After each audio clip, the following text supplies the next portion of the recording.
கரிநாள் என்றால் என்ன? கரிநாள் என்பது தமிழ் கால கணிப்பு முறையைச் சேர்ந்த ஒரு நாள் ஆகும். இதன்படி கரிநாள் என குறிப்பிட்டு இருக்கும் நாட்களில் சாதாரணமாக சூரிய கதிர்வீச்சின் தாக்கம் இருப்பதை விட சற்று அதிகமாக சூரிய கதிர்வீச்சு தாக்கம் இருக்கும். இந்த கரிநாள் மற்ற பொதுவான விசேஷ நாட்களைப் போல் மாறாமல் தமிழ் மாதத்தின்படி ஒரே நாளில்தான் வரும்.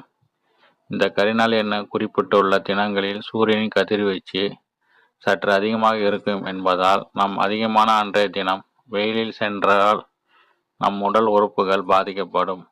உறுப்புகள் பாதிப்பும் வேலை செய்யும் அதன் தன்மையும் கூட மாறுபடலாம்.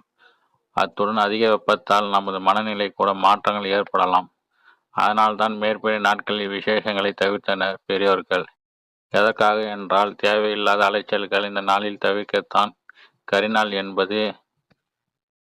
எல்லா ஆண்டுகளும் ஒரே நாட்கள் தான் வரும். கரிநாட்கள் விவரம்: எல்லா ஆண்டுகளும் ஒரே நாட்கள் தான். அவை முறையே சித்திரை 6-15, வைகாசி 7-16, 17, ஆனி 1-6, ஆடி 2-10-20, ஆவணி 2-9-28, புரட்டாசி 16-29, ஐப்பசி 6-20, கார்த்திகை 1-10-17, மார்கழி 6-9-11, தை 1-2-3-11-17, மாசி 15-16-17 நாட்கள், பங்குனி 6-15-19. மேல் சொன்ன இந்த கரிநாட்களில் நாம் அதிகம் வெயிலில் அலையாமல் இருப்பது நல்லது. இல்லையெனில் தேவையில்லாத வெப்ப கதிர்களை நம் உடலில் புகலாம்.